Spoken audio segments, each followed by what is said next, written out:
African Institute of Leadership and Governance. We are grateful to be part of this session this morning.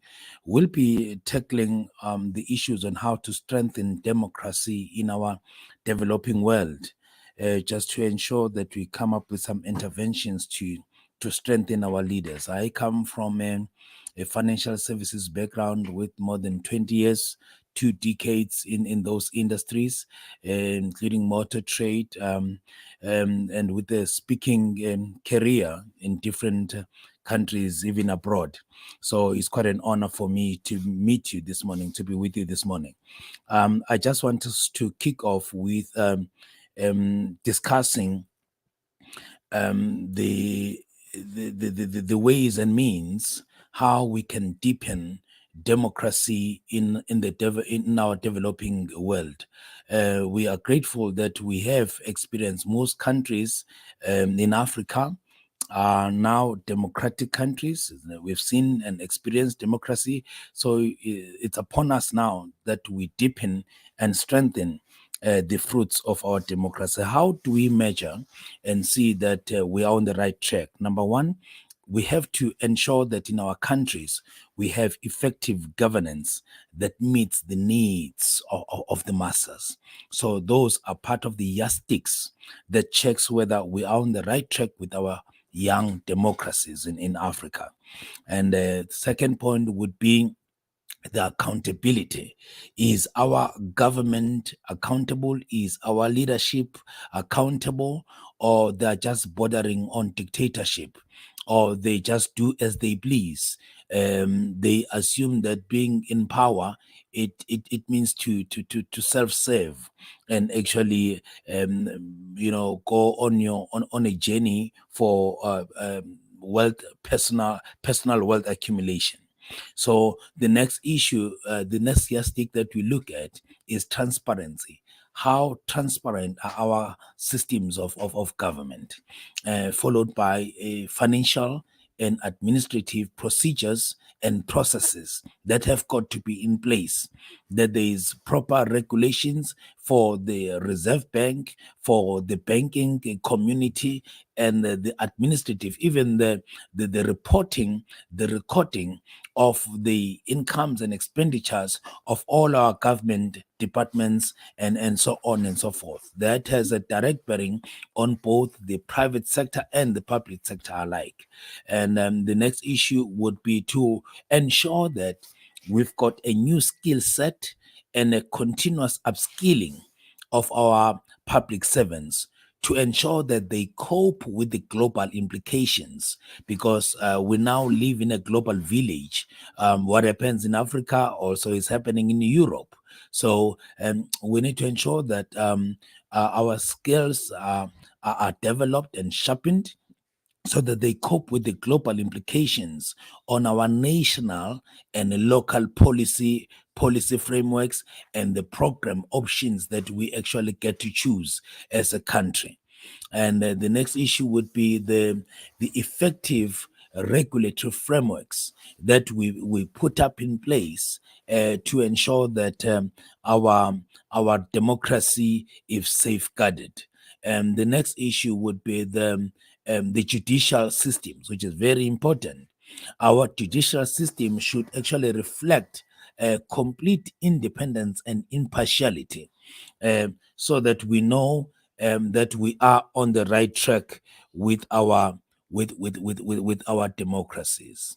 So those are just a few that are needed to touch on, and I want us then to move to the building blocks building blocks that actually improve the public sector capacity in the developing countries. We'll just look at a couple of them. What are the building blocks that will help us improve our public service and our capacity and participation of our public sector? Because as soon as democracy wins, there has to be service delivered. Our people needs to enjoy efficient service delivery. So our capacity must be revisited to ensure that we're on par Even we may be in the developing countries, but we are on par in terms of servicing our people, even with the first world countries. So the first point that I would like us to look at is the strong central capacity for policy formulation and implementation. Everything borders around policy, so there has to be a clear policy that governs issues, institutions like your Reserve Bank and other government institutions that protect the independence and the growth of democracy. So when policies have been formulated, those policies, there has to be a free flow, and there has to be a balance of formulation and the implementation. The next issue that I would like us to look at is the reform of infrastructure for service delivery. Um, um, Ideas alone are not good enough if they don't get to the receiving end, if they don't get to reach our people. So we have to ensure that the infrastructure is reformed for our people to get the water, for our people to get energy, for our roads to connect, to attract local investment and offshore investments. So there has to be these guiding lines that ensure efficiency in our democracy, that will lead to economic growth of our economies. The next point would be to have motivated and capable staff that is selected on merit and not just nepotism, not just because it's they normally say in Africa, but a friend of mine corrected me that that's not only in Africa, it's everywhere in the world. In Africa, we say it's not what you know, but it's who you know. But we need to have capable staff that is appointed on merit and with opportunities for growth, because money is the best motivator. So our people need to know that when we work hard, we gonna be recognized for growth. Welcome, Guguletu Mahlobo. Thank you so much for tuning in. We need to ensure that our staff is motivated, our staff is capable, our staff enjoys opportunities for growth within our departments, within our governments, and that there is a strong, coherent political will for our people to serve our people, because we can't have wrong people in positions of power, in key and deciding positions where people don't align with the democratic government, but instead they work as opposition in government. They work as opposition in departments where they sabotage and frustrate service delivery, and where they make sure that targets are not met. They delay service delivery. Budgets gets to return to the treasury because those heads are not spending the treasury and unlocking service delivery to our people. So we need to ensure that we've got well motivated and capable staff that's appointed on merit. The last issue, the another issue that I wanted to to touch on is to have effective mechanisms between the public sector agencies and the people. Our masses need to understand the vision and the direction that government is taking, and our people needs to be aligned, and not only through propaganda, because propaganda is actually when you are no longer democratic, when you are moving towards autocracy. But you don't need propaganda if you are responding to the needs of the people as an elected government. So we're going to need a strong civil and societal activism, like NGOs. That has got to be strong. That has got to be active in order to have a strong public sector which is fully capacitated in our developing countries.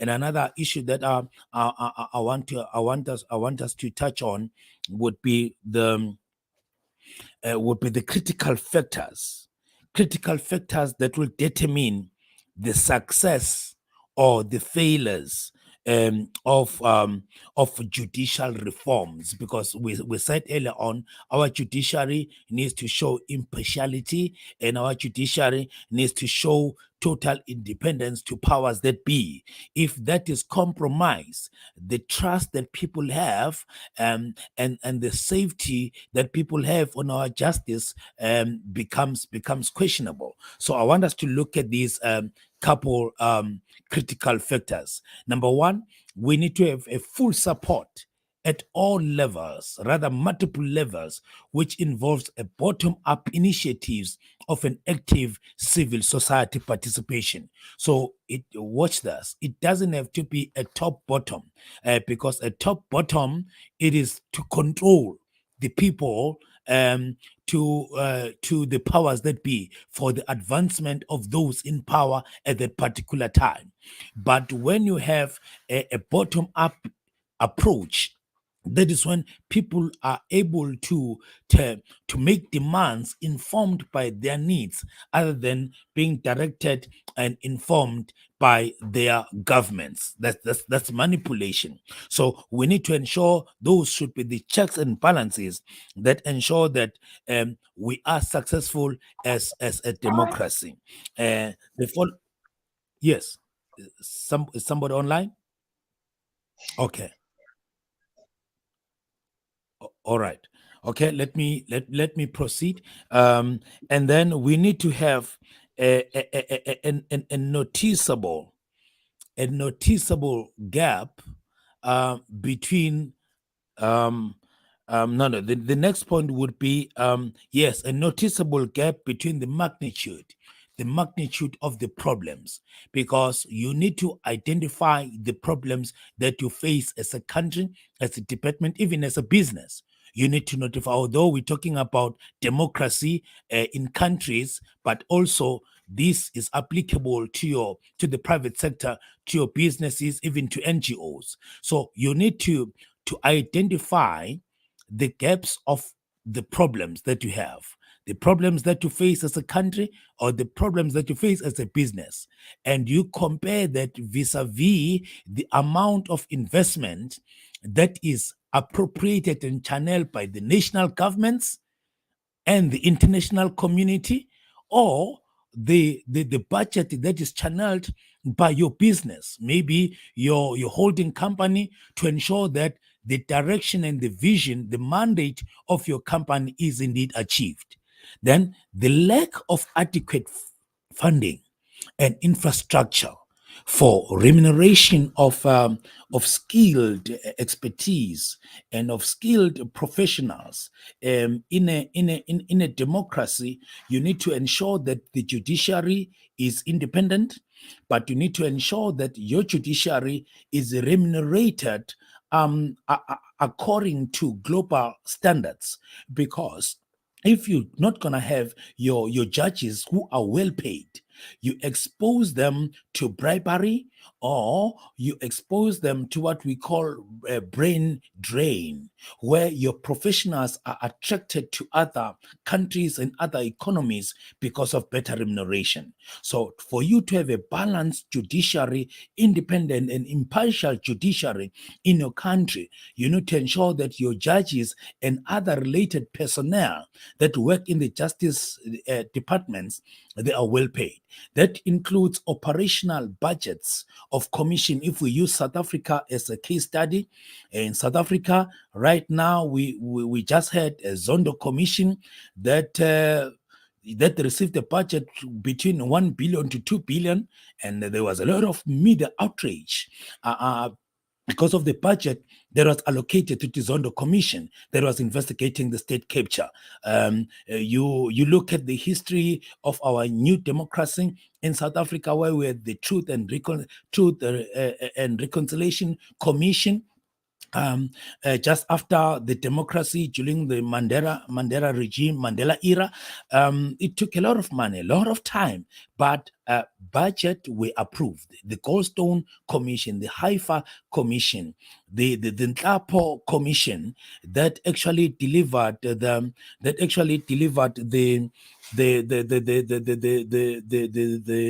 what is called the Ngonyama Trust. the Ngonyama Trust, which is the largest land that was actually appropriated for black people, although it's under the custodian of the king of the Zulu nation, but that brought back recognition to traditional leaders, to tribal authorities, which is fairly recognized in the South African constitution. That was very important because for the longest time, the kingdoms or the traditional authorities were not recognized in South Africa. Democracy, we need to agree, colleagues, democracy is a form of government, and so is traditional kingdoms is another form of government. So government did not start in Africa with the advent of democracy. Before we had democracy, we had kings, chiefs, and amakosi in Africa for the longest time. And our people functioned, our people had thriving economies without democracy. But now we have democracy in almost all 54 states, although we have some challenges here and there in the continent. But we need to advance this democracy. We need to strengthen this democracy. We need to ensure that we develop and we are careful custodians of our democracy. So and let's proceed to the reformation of our judicial system, because we have to keep on harnessing in order to develop whatever institution which has value, whatever matter that has value. You have to guard it with jealousy, and you need to ensure that it is reformed time and again. Now, for a full reformation of the judicial system, because the judicial system reformation is the most difficult and most challenging of any other government department or agency can ever imagine, because we need the protection of this independence. So that has got to be in place, that the judiciary is effectively and time and again reformed. The next point, which is number 4, it is the reformation of the institutional structure. The institutional structure is key to ensuring independence of the judiciary. You can't have deployees. You can't have what we call comrades. You can't have your people who can't express a different opinion, a different thought. People who are hero worshippers occupying this kind of instrumental part of government, which is the judiciary. So we've got to watch our judiciary with jealousy. We've got to watch our judiciary like a hawk. But as we ensure the independence and the impartiality of our judiciary, we also need to enhance the societal respect of our judiciary. Let our societies, let our communities give due respect to the role of our judiciary. How does our judiciary earn the respect? They earn it by displaying impartiality. They earn it by displaying independence. We cannot afford to have a leader that wins every case in our court system. That renders our judiciary, our judicial infrastructure useless. When you know that so and so, whenever there is a case against so and so, a particular individual who enjoys some power and some muscle, some political muscle, that they win everything, that they win anything. There is no negative finding against such. So that leads to a weaker judiciary, and it puts that nation on a danger for an autocracy. So that's essentially pivotal. That's essentially pivotal for a successful reform. And then the design, therefore, which is my point number 6, the design, therefore, of a judicial reform should specify clear procedures, and clear processes that can be followed, because that will ensure a clear balance between judicial independence and judicial accountability. Those are just a couple of the issues that I thought I should share with you this morning, just to ensure that we safeguard our democracy, and we ensure that we ensure that we improve and deepen our democracy. Let's look at the conflicts. Let's look at the conflicts on our democratic governments, which comes as a challenge in every democracy that we may have in the world. Whenever there's a conflict in a democratic state, the first casualty becomes human rights. Human rights are compromised when there's too much conflict. And the conflict can start in a political party. The factions and the factionalism, they render the political party stale, whether that party is in power or in opposition, or they are just entered the political landscape. I normally call it, when factionalism is rife, I say they are on each other's necks. And when we begin to self-devour, we will go extinct like dinosaurs. So we need to watch and protect this democracy, because these human rights didn't fall from the sky. They were not automatic. It costed blood and sweat. Some people paid the highest price for us to enjoy these human rights. Therefore, they need to be protected at all cost. The next point is access to justice and security. Let every citizen, let every man, let every woman, let every boy, let every child enjoy fair access to our justice systems and security. The moment citizens begin to feel that some are more equal than others, we don't get the same benefit of our justice, we don't enjoy the same benefit of our security.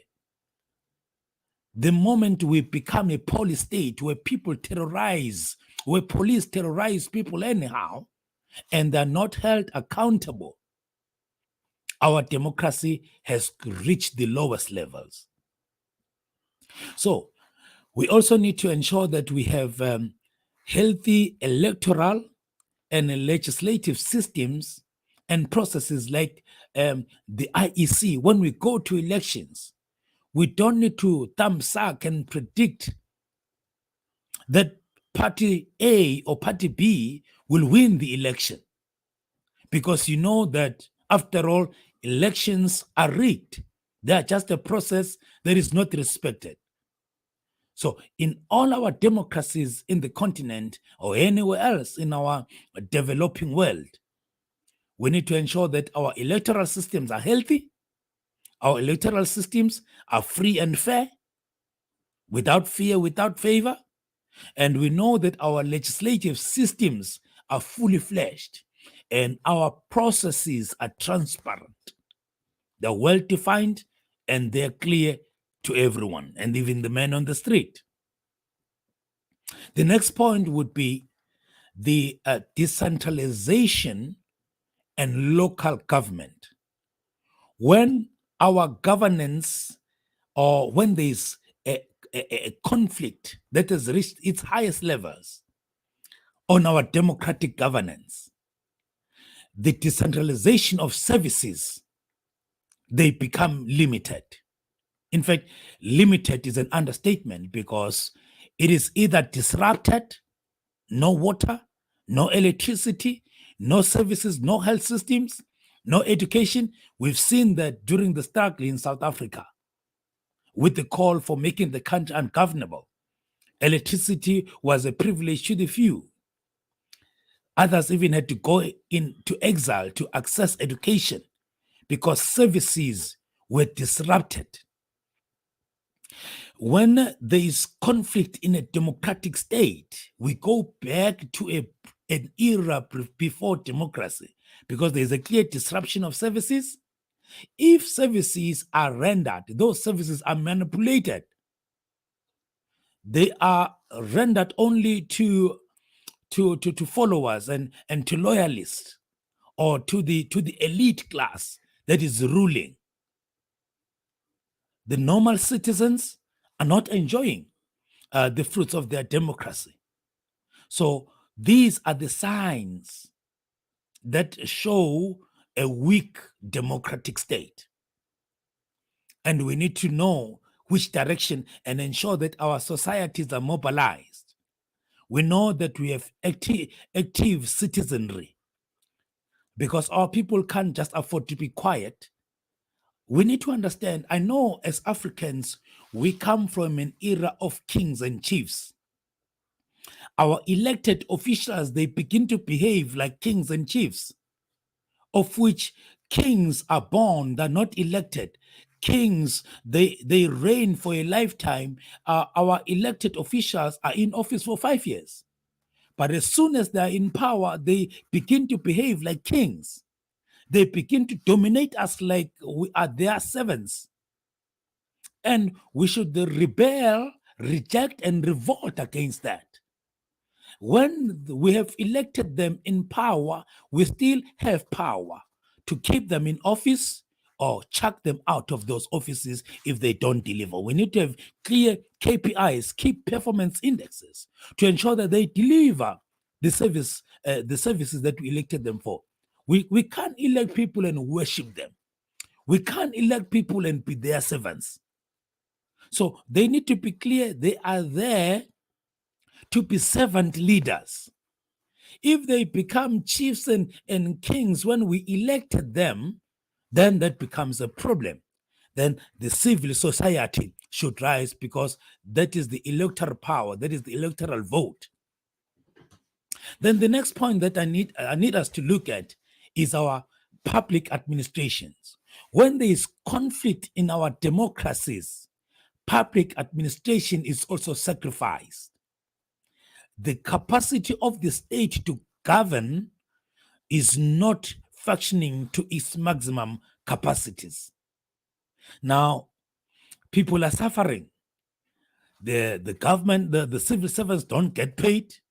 Sometimes they don't get paid at all, or they don't get paid on time. There is commotion and catastrophe because corruption has reached the highest levels, and conflict has rendered the country ungovernable. And citizens need to know and call for referendums and call for early elections. We can't sit and wait and see the total collapse of our economies. If we are there today, if you have joined this class today, you're one of the leaders, wherever you are, we are counting on you to rise and respond to the challenges that are facing your city, that are facing your state, your province, that are facing your country. We cannot just sit and be part of the problem. Leaders emerge whenever there are problems. How do leaders emerge? They don't emerge on the ticket of populism or on the ticket of popularity or popularity race. They emerge on the grounds of solutions. There's so many people out there, not only in Africa and developing world, even in the developed world, so many people in power, so many people in positions who don't have solutions, who don't have ideas.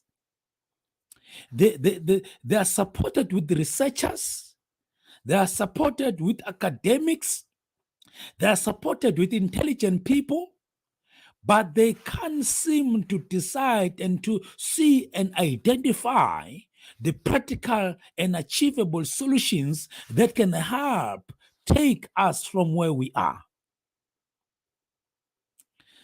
I said earlier on, our local leadership and maybe state or provincial leadership need to know how to balance the international politics. Right now, inflation is increasing like never before.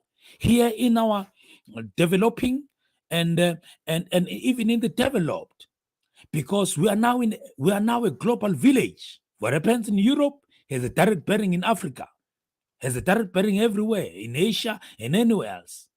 So we need leaders that are going to understand the international dynamics and be able to maximize those solutions for the benefit of their people. So that's the caliber of public administrators that we need. You look at state-owned enterprises. If we have executives that don't understand international trends and the complexity of international dynamics, we'll have people who are running down all state-owned enterprises, and they will be privatized. If they are privatized, they're going to be expensive for the masses, because private businesses are all about making profits. They're not about services. They're all making profits. If they don't make profits, they sell or they shut down. So we need a new kind, a new caliber of our public administrators that are continuously upskilled and trained. The next point is accountability and transparency of our leadership and those in power. If they're no longer accountable, if they're no longer transparent, they are calling for a removal, a democratic removal. We're not encouraging coup d'etats here and rebellions, but we are saying our democracies must be safeguarded by processes. Institutions like the office of the Chief Justice, institutions like the office of the Public Protector, institutions like the office of the Auditor General. Those are independent institutions that in South Africa we call them Chapter 9 institutions, that must be independent, that must be accountable, and hold our government accountable too. They too has got to be transparent, and they need to hold our government transparent too. We can't have leaders who cannot disclose their taxes, who cannot disclose their riches, because we are heading for a problem. We should be able to identify these alarms and recognize them timeously so that we respond effectively and accordingly. The last point on managing the conflicts in our democracy and governance is the media. We need to watch on our media. That could be the digital media, the online media, the mainstream media, and all forms, including the press media, all forms of media. When there is conflict at its highest levels, media becomes the weapon for the powers that be, for the ruling party, for the ruling government, for the ruling regime. Media is then turned into a propaganda machinery that oppresses the people. So we need to safeguard. We need to safeguard our media. We need to not to be people that just receive from media and not robustly engage our media platforms. We can't just be children that are tossed to and fro by opinions in our media platform. We need to engage our media. What is reported on media is not the total truth, is not the whole truth, is not the gospel. It must be interrogated, it must be investigated, and we should look at it from different angles. I'm not sure whether can I get any view, any comment, or any question from any of our colleagues present today.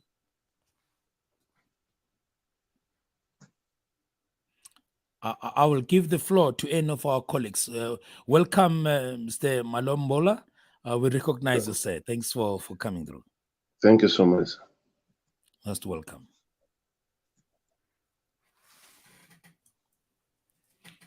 Any comments, any remarks from any of our colleagues? Are we still following? Okay, let me as I move towards my closing, I want us to look at because our caption today is deepening and strengthening democracy in our developing world, in our developing countries. We acknowledge that we have democracy, we've experienced democracy, and then we need to put up checks and balances and monitor our democracy, because it will be futile to achieve democracy and not ensure that we keep our democracy, even for the generations to come. And I did state that democracy is not the only system of government. Kingdoms or traditional kingship or traditional leaders and amakosi, they are another form of government that is recognized in the Constitution of South Africa and some parts in the world. So we must recognize that. And here in South Africa, it's called constitutional monarchy. In other countries like Swaziland, they have an absolute monarchy. So it is a form of government. So we must recognize that. And we should work to advance. Even as a school here, our African Institute of Leadership and Governance, we have programs for amakosi, because we can't have people who are born into the throne who are not developed, who are not trained, who are not mentored. How they are going to lead their people, because they'll only do what they know. They'll only do what they've seen. So our institute is trying to come up with models and programs that will develop politicians, that will develop administrators, that will develop civic servants, civil leaders, traditional leaders.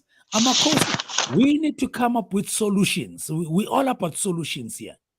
Now, I want us to discuss the methods and approaches we may use to foster reconciliation when conflict has reached the highest peaks in our democracies, our governments, be it a democracy, be it amakosi, because there is a lot of conflict in the amakosis. They have traditional courts there. There is a lot of intricate, complex conflicts that need the wisdom and leaders, like the wisdom of Solomon that we hear in the Bible, that comes up with solution and solve complex issues. Number one, there has to be recognition of the problem. We all need to identify and recognize that, gentlemen, ladies and gentlemen, we have a crisis here, because a denial of a crisis will never bear solutions. Even when an addict is still in a denial state, rehabilitation doesn't start. So you have to recognize first, we have a problem. All leaders across the board, across the table, need to recognize we have a problem. There has to be a post Berard. We need to come with solutions for us to move forward. In South Africa, we had what was called CODESA, that met which was a discussion between the apartheid government and the liberation movements that gave birth to a new South Africa that we enjoy today. So we have to recognize, ladies and gentlemen, we have a problem here. The step number one towards reconciliation, political reconciliation. Number two, you need to discuss the issues of amnesty. That what do we do with perpetrators so that they find comfort in the process of reconciliation? Because if perpetrators know, if warlords know that you are coming after them, after reconciliation, the war will never stop. The guns will never be silenced.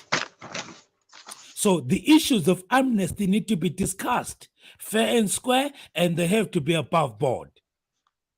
Because in some democracies, democracy was not won in battle, was not won in war.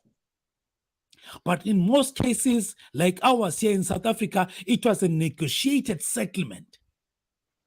So the questions of amnesty needs to be discussed and clearly answered.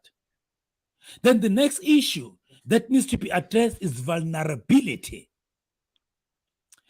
What do we do with perpetrators and the victims?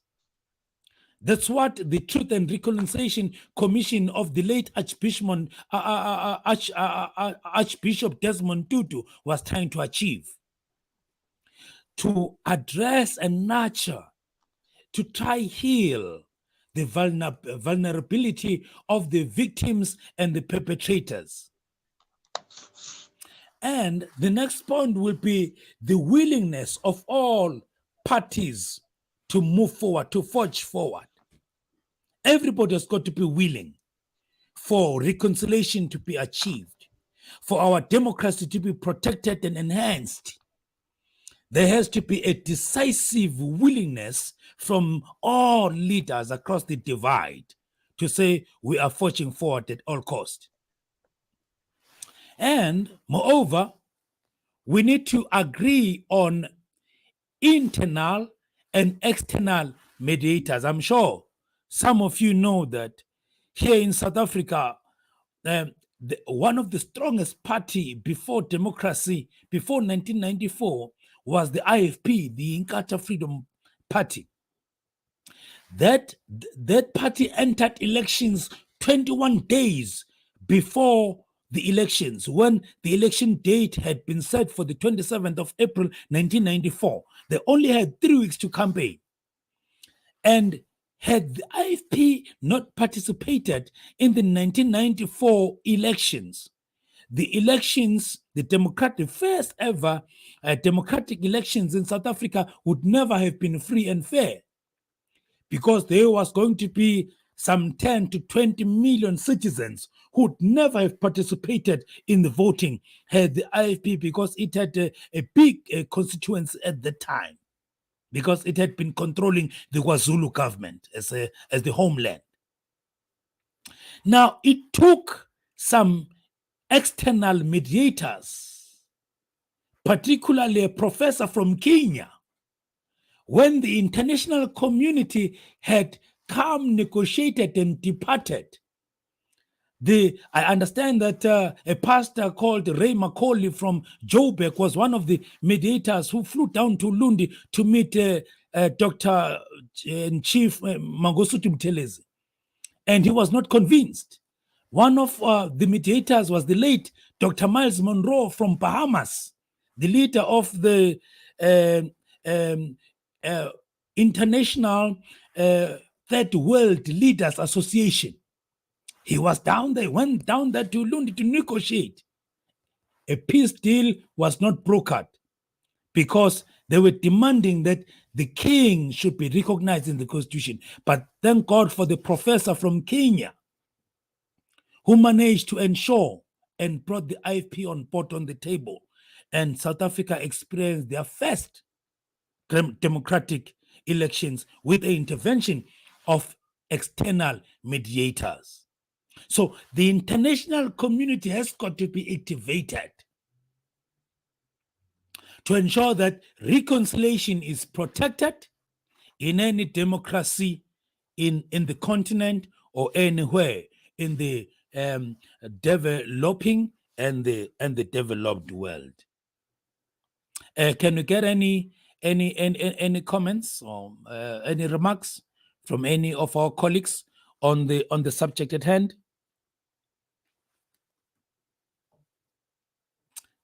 We are almost rounding up due to time. I see it's like Mr. Lexin, you wanna say something? Yes, please. You go ahead, sir. These are political reconciliation approaches and methods. Mm-hmm. Are they only applicable to circumstances that border on maybe political pairs being defined on, I think, maybe certain political agreements, or you can apply these on a broad spectrum where where democracy has been, say, compromised on governance issues bordering, say, maybe the economic approaches to Yes. grow the economy. Hmm. Yeah, so where do we exactly place them? Do we apply them as a general scope on any Yes. conflict that could Yes. arise in a governance issue? Yes, they are applicable on a broader scale. They are not limited to whatever problem that you are. They are generic, but if you follow them step by step, although the dynamics and the nitty-gritties may differ, but that is why it's important to study the problem carefully, do a careful diagnosis of the problem, because you can't create solutions without proper diagnosis. So there has to be a clear diagnosis of the problem at hand. That's why point number one says recognize the problem. Let all parties recognize the problem and also discuss the stakes. Normally, the stakes are very hard to move forward, because whatever conflict, there is always beneficiaries who have benefited for the longest time, historically speaking, and they always feel vulnerable. They always feel a threat of extinction. That is why in South Africa there was a greater exodus of people that left just before 1994. They emigrated to other countries. There was even what is called pressure buying, or where people just go to the shops and buy food in bags, because they thought there was going to be a shortage of food. They thought there was going to be a civil war, because there's vulnerability, there's fears on both sides, on those that have been benefiting from the system, and there's fear of the unknown on those that have been excluded deliberately from the system. Because when you've been hungry for a long time, it's no surprise, it's come as no surprise that South Africa is number one, is the most unequal society in the world. Because we achieved democracy almost 30 years ago, but then South Africa said it's equal opportunities for everyone, which in my own analysis is very unfair. Let me throw a scenario. You got two pit bulls. You feed this pit bull for a week and you starve the other pit bull for a week. And you release these dogs for limited resources for them to compete. The other one has been eating for a week, well fed, with steaks and bones. And the other one has not been eating for a week. Now, can you imagine what's going to happen there? It's a systematic war where systems are manipulated because the others have been starving for too long.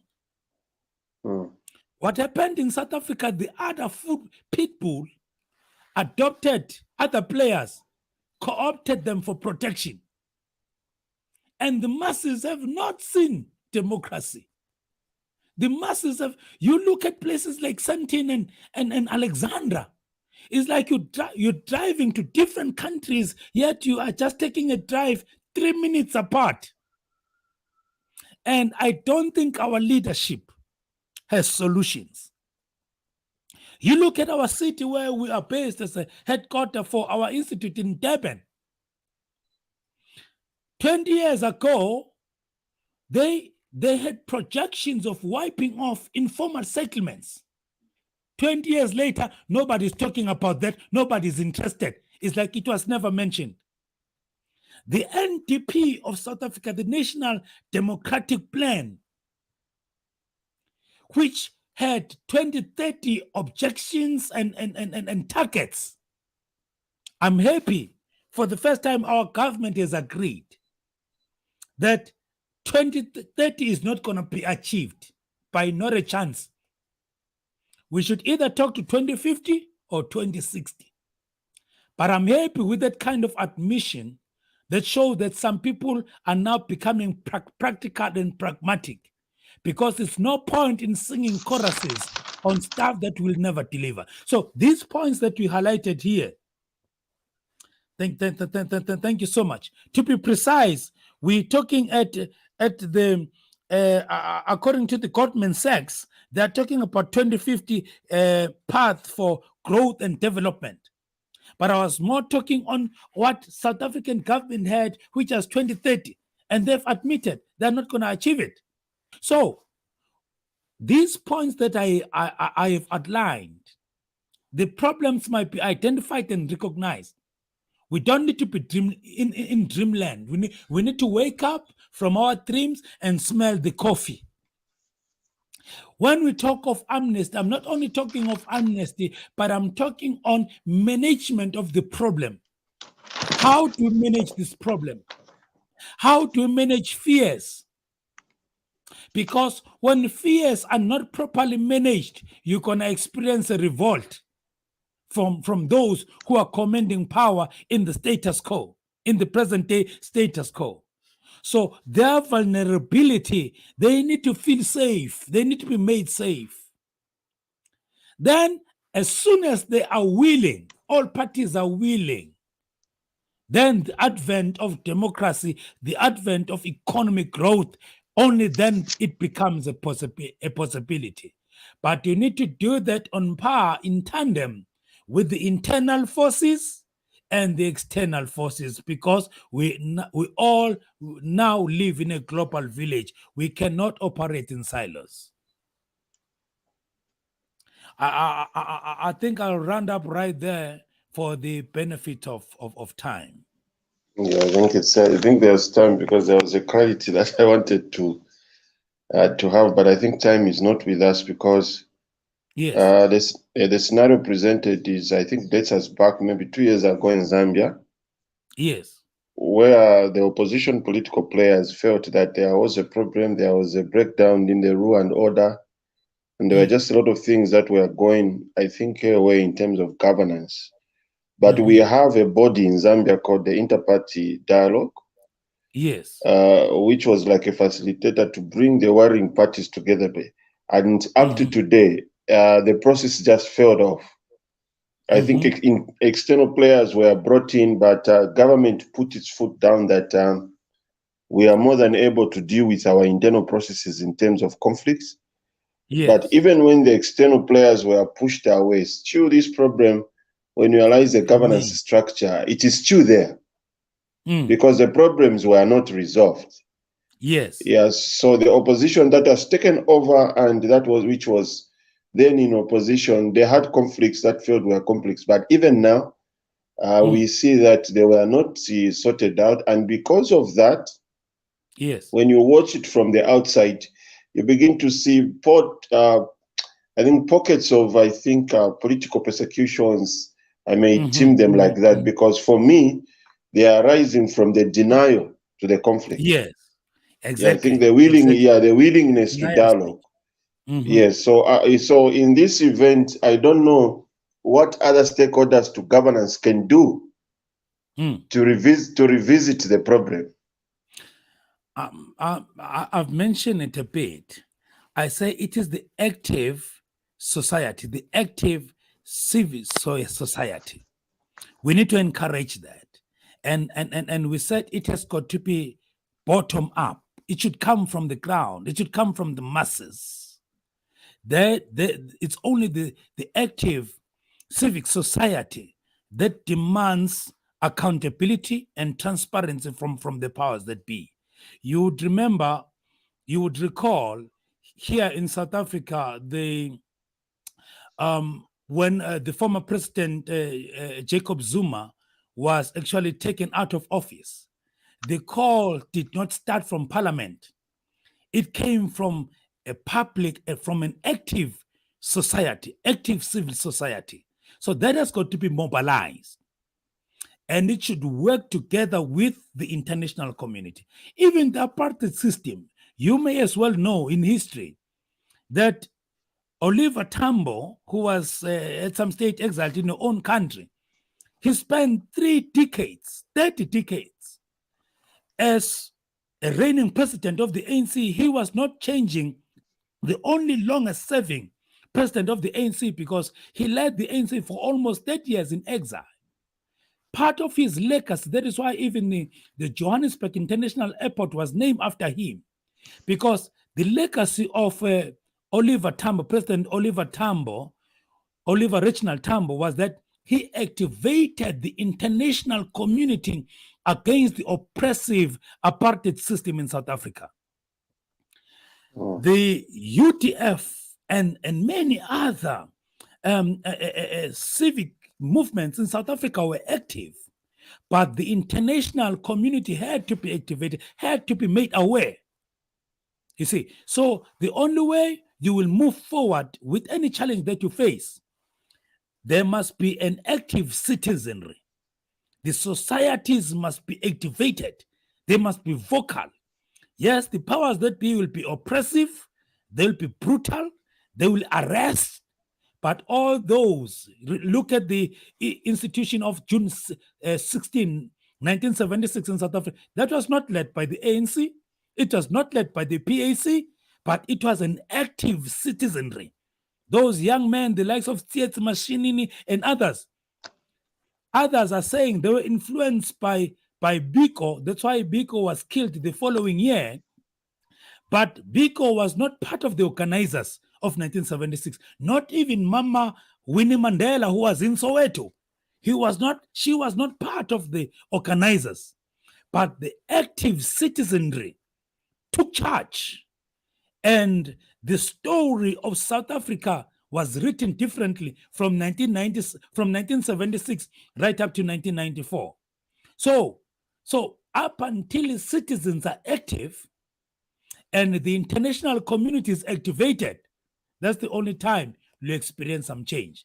Be it in Zimbabwe, be it in Haiti, be it in Brazil, be it in Russia, Ukraine, anywhere in the world, the international community must be activated to keep the momentum whilst people are facing the heat on the ground in those countries where they are facing challenges and oppression. Well, due to time, it's they say, Mr. Malambala, it's when you do what you like, time flies. Yes, We yes. enjoyed the class, we enjoyed your inputs, we enjoyed your attendance today. Thank you so much. We see you in the next class. Thank you so much. Have a beautiful one. May God use you to be solutions in your countries, in your economies, in your business, in any form of leadership, wherever you are. Thank you so much. Goodbye. Thank you.